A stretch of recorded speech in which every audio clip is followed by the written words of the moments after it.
Guys, कैसे हो आप लोग। तो आज हम लोग बात करने वाले हैं नैनो मशीन के कल्टीवेशन लेवल के बारे में। तो चलो शुरू करते हैं। तो सबसे पहले आती है बिगिनर लेवल, जिसे थर्ड ग्रेड स्टेज कहा जाता है। अब इसके बाद आती है इंटरमीडिएट प्रोग्रेस, जिसे सेकेंड ग्रेड स्टेज कहा जाता है। अब इसके बाद आती है एडवांस प्रोग्रेस, जिसे फर्स्ट ग्रेड स्टेज कहा जाता है। और ये तीनों स्टेज काफी ज्यादा बेसिक होती है। पावर्स के हिसाब से देखा जाए तो इनके पास मार्शल आर्ट्स की पावर आ जाती है, इनके पास टेक्निक को लर्न करने की एबिलिटी भी आ चुकी होती है। अब इन सब के बाद आती है एक्सपर्ट लेवल, जिनमें 3 स्टेज होते हैं, जिसमें से पहला एंट्री स्टेज होती है, उसके बाद एस्टेब्लिशमेंट स्टेज होती है, और फिर लास्ट में होता है पीक लेवल, जिसके बाद मास्टर लेवल आती है, जिसे आप मांगा में सुप्रीम या ट्रांसेंडेंट लेवल के नाम से जानते होंगे। और इसके बाद आते हैं ग्रैंड मास्टर, जिसे इवोल्यूशनरी रियलम भी कहा जाता है। और फिलहाल के चैप्टर जिसको मैं एक्सप्लेन कर रहा हूँ,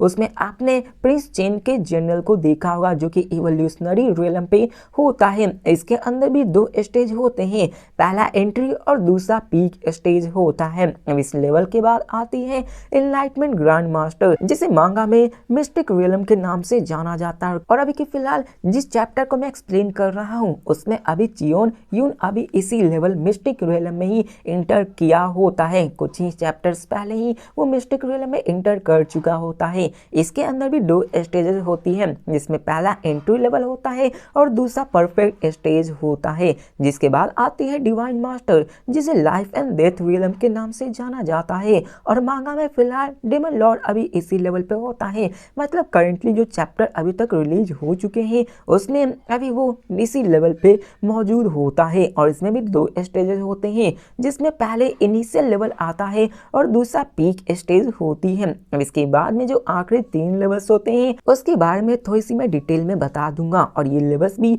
काफी ज्यादा टेरिफाइंग हो जाते हैं। तो चलो आगे बढ़ते हैं। अब लाइफ एंड डेथ रियलम के बाद आती है हेवनली मास्टर, जिसे नेचुरल रियलम कहा जाता है, जिसमें अपना चियोन यून 5 स्पीड बीस्ट के एनर्जी को मर्ज कर देता है। और इसकी लाइफ स्पैन भी इन्फिनाइट हो जाती है और इंटरनल एनर्जी भी इन्फिनाइट हो जाती है। मतलब जो फाइट करते वक्त अपने चियोन यून की इंटरनल एनर्जी को जो कमी होती है, वो पूरी हो जाएगी। मतलब कि अपने वो नैनो को मस्ट यूज करके बेताब बादशाह बन जाएगा। जिसके बाद आती है वॉइड मास्टर, और इसमें एक बंदा अपने 7 चक्रा पॉइंट्स को ओपन कर लेता है और उसे यूनिवर्स का संपूर्ण ज्ञान हो जाता है। और साथ में वो बंदा स्पेस शॉट को भी यूज कर सकता है। मतलब ये शॉट को अपने चियोन यून ने ही यूज किया होता है, और ये एक स्पेस डोमेन की तरह ही काम करती है। जिसके बाद लास्ट की जो लेवल आती है, वो विलफुल मास्टर, या फिर कह सकते हो विल रियलम, जिसमें एक बंदा परफेक्ट एनलाइटमेंट मिल जाती है उसको पूरे यूनिवर्स के बारे में,